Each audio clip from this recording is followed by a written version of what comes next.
Hi, this is Rick Eymer with the Palo Alto Weekly, and we're here today with Henry Saul, our Boys Athlete of the Week from Palo Alto High School. He is a senior cross-country runner who won the Scaval title last week, and because he led the team, he had a couple of nice teammates with him that won the team title also. And they'll be going up against some of the best Division I teams in CCS coming this week, and they have a really good shot at it because their team time was very good. So let's start there at the first with the Scaval and how that went, and how you ran the race and how your team ran. Well, obviously, I was delighted with how I raced. A team win. I mean, a win is a win, and you can have no complaints with that. I thought the competition did great. Los Altos. I was not prepared for Adam Sage to be so close behind me, but I mean, he had a great day, and I had a good day, so I was able to gap him a little bit, but I was elated with my win. And then my teammates did super well. We kind of came in hoping to win the team title. I was obviously out for most of the season. We didn't know exactly where we stood and kind of how good we were, but that kind of confirmed that we were definitely there. We're definitely a really good team. We definitely have a really good shot at making states and maybe even winning CCS. Which is my goal, and I thought that our team did wonderful. Donald Taggart and Alex Evans were our number 2 and 3, and I'd like to give a special shout out to Alex Evans, who's had an amazing season, has gone so much faster this year, and then Donald Taggart is solid and such a good runner as always. So I was really happy with our team win, and it was a good time.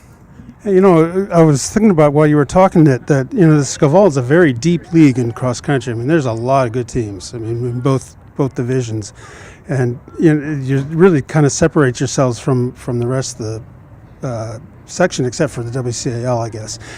But when you're coming into the CCS like this, now you're going to have kind of a different group. It's more of an elite group that's running, and so if you were to talk about kind of being a part of the lead group in an elite race like this, is there any kind of a strategy you use? Well, for this race, personally, I'm looking at one competition, really, Colin PD. Of course, there's going to be other athletes I'm going to be running against, but that's who I really have my eyes on. And it's not as different. I mean, of course, I'm not going to lead the entire race. I'm not going to try and do that. That's never how it generally works when you're running an elite race. So hopefully I'll tuck in. I don't want to give up my whole strategy where I'm going to kick because I don't want him to see that, but hopefully tuck in and kind of just be adaptable, see where other runners make their moves, and just try and pick the right time to push in, right time to step back. And if at the end of the day, it's going to be whoever has the biggest guts, whoever wants it more, and that's going to happen on the final 100, and that's what matters. So kind of strategy is to be adaptable, kind of see what happens, and then make my moves off that.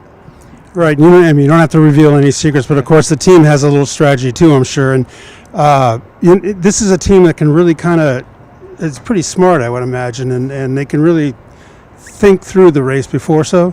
Oh yeah. Our team is, surprisingly smart. They're especially hardworking. That's the main thing. Also, I've noticed about this team, other than the other Pally teams in the past that I've worked out with, is this team, they want it. We didn't come in this year looking like we were going to be the strongest team. It didn't seem. We lost our number 2 and number 3 runner last year, Sam Craig and Reed Foster. It did not look, too hot for us, but this team just worked really hard, and they got a lot faster. And then, smartness-wise, we actually ran at Crystal last Saturday, which was really good, and we kind of reviewed the course, kind of pointed out.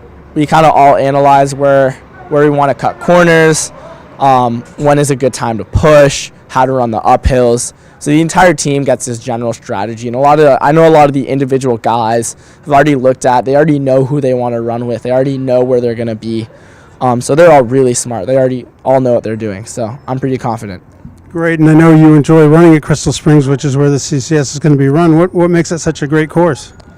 Well, I've run it a lot recently, so I know the course really well. And a lot of people think it's hard because, it's painful. It's a lot of hills, but I think of it as it's painful for everyone else, and I think I generally do better. I can handle pain pretty well, and handle that kind of extra difficulty sparingly, and maybe even better than some other people. So I feel like I have an advantage going into the race just because I know how to run it. I've run it before, and I can handle it. So. Now we know that Henry's going to be going to college in the Ivy League somewhere where we can't say it because it's not quite ready yet. Of course, I don't know either. He hasn't told me.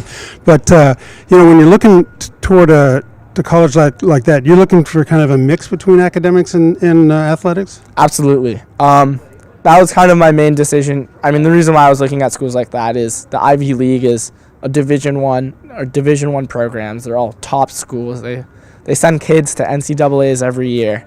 So it's not like I'm losing an opportunity to train at a super high level, but I'm also, being able to take an academics at a really high level, and I'm able to, I want to go to a school where I can succeed academically and athletically, and that's those type of schools. So I'm pretty excited about that opportunity. So you work as hard on grades as you do on cross country? I think so, yes.